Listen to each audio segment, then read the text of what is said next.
rooks out of a possible 4 sacrificed in that game. I know what's going to be on the thumbnail now. Just kidding, it was always going to be Magnus. Now, Queen's Gambit declined in this game. This is exactly what we wanted, David. What a win for Alireza. A tense battle. I said in that structure, it's typical for White to end up getting a checkmating attack. And even in this format, he got it done. Are you hyped? Yeah, I can't wait. And it's back to this old friend, this opening. Magnus looks tired, Levy. I think this is fantastic news. This might be the momentum Alireza needs. Backing it up, though. One win is not enough on its own. He needs to keep racking up those points, whether it's draws, wins, stay within touching distance ahead of the bullet. Small question. So he said he was cold. I thought they would be bringing him like a Team Liquid branded like hoodie. But what if you turn up the temperature in the playing hall and then Alireza says it's too hot? Now what? Now they have a chess game going to the arbiter while playing more chess. Like, how do you take care of that? But I thought he was going to get something put on. I guess they turned up the heat? Yeah, it's difficult. I think peek behind the curtain here, the players do have personal fans just below the desks because they were saying it was too hot in there. So I guess they'll just be turning off Magnus's fan, letting him warm up a bit. I see. Fascinating insights into the incredible world of how to take care of the physical body while playing such a mental sport. They do say they're probably going to burn like 1,000 calories during this match, right? Your heart rate, like all that stuff. It is pretty mind-blowing. Do they eat snacks? I know Magnus likes to snack between games, and often that brings him a lot of success. Very, very in tune with the diet, the regime. I'm not sure about other players, actually. This position, though, looks so easy for White to play. But if there's no breakthrough on the king side, then Black is doing quite well long-term. H3, yeah. I mean, you're playing something where it looks like now White is going to have to go for a checkmating attack. Alireza must love it. Black would love to play c4, b5, b4. Not so simple because you don't control the b5 square right now. So the question is, what does Black do? Big, big moment. Alireza needs a plan, but it's going to cost him some time on the clock. That feels like the wrong direction. Where's the queen going from there? And the blue arrow appears, trying to take advantage of the consequences of bringing the queen away from the king side. Levy, does that win a pawn? Does the black bishop then have to move back? Some exchanges and maybe something hanging in the center? Something's in the air. Yeah, I think Alireza is relying on the fact that in that sequence he takes on d4, and then the queen would be attacking the knight on d5. Yes, f5 f5's not a move you want to play, though, because it doesn't feel right. You did all this to put the knight on e5, but he missed his chance. And now David Firouzja's crashing in on the c3 knight, which means a4 will fall. e4 is under attack. Yeah, timing. f5 was so key there, but Magnus reluctant to calculate. 2 minutes, waves from the crowd. Waves of emotion, of course, when that last game finished. This feels like Squid Game. You know when you can see all the participants and you're just like the frontman and you're sitting? This is what it feels like. They can't see us. We can see you. Keep the energy high.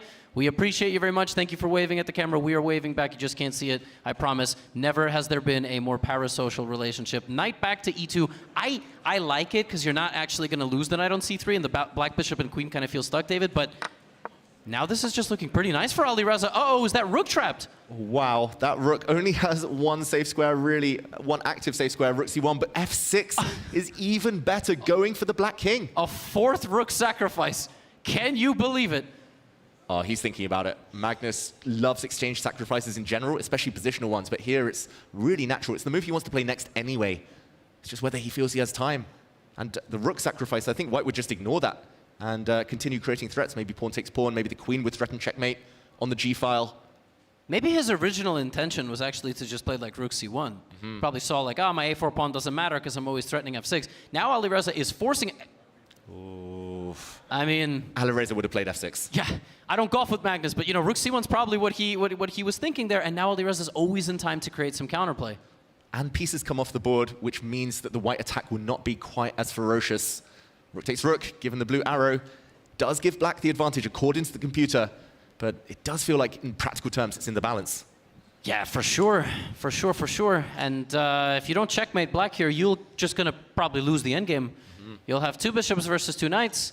The black pawn on e4 will become a monster because the bishops will support it. You'll lose a pawn on the outside of the board. The bishops will support an outside pass pawn. Knights are terrible at controlling the outside pass pawn, and that is why Firouzja plays f6.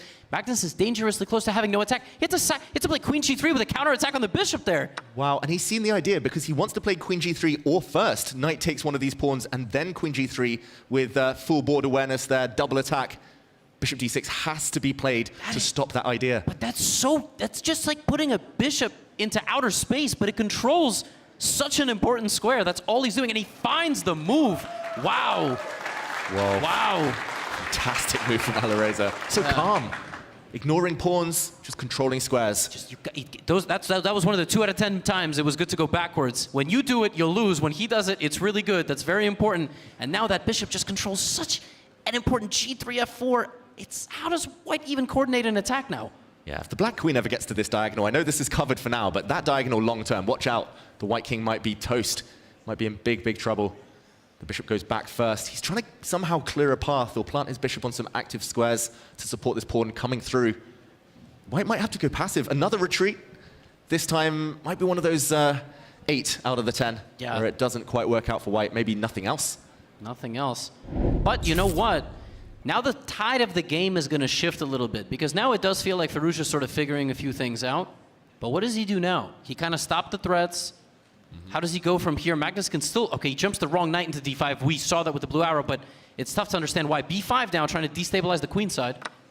Okay, pawn trade. The a4 pawn was hanging for a long time. He was never able to quite win it, so maybe some frustration. But b4 is a threat to break the connection between the 2 white knights. This is a terrible position for white. I was like, what do you play here? Queen h4, he's just going for sacrifices. Yeah, he's going all in, Magnus Carlsen. Those chips are being pushed into the center. Rook f8?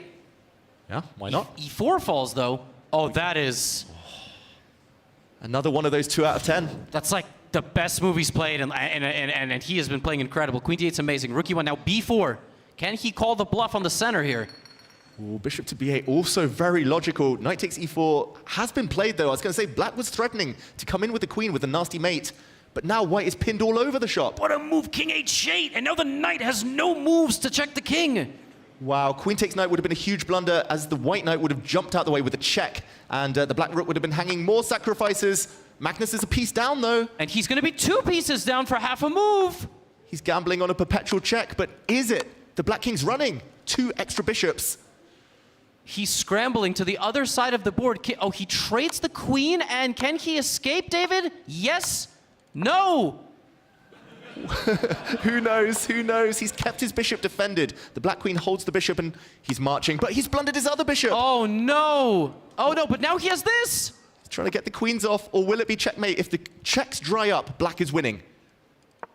Oh, Alireza needs this game, David. He's keeping the b pawn alive. Without that pawn, it would be a draw, but now he's transitioned into a winning endgame. This is a winning king and pawn endgame. Oh, no, no, it's not! What's happened? Now the black bishop is stuck defending its pawn, and the black king cannot make progress. Magnus has built a fortress. This is unbelievable, and Alireza Firouzja was just moments away there, and it's a draw. Wow. Oh, Magnus laughing. That is relief. That is relief erupting from him. He was on the edge there. He created counterplay, credit to him, but Alireza looking back with regret on a missed opportunity.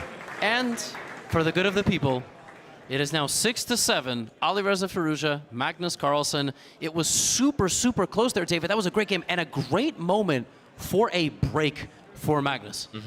He needed it. He was really on the ropes there, low on energy. Alireza just checked back. He knew he was winning as he leaves the arena. Levy, he's playing so well right now. The bullet is almost round the corner. What's he thinking?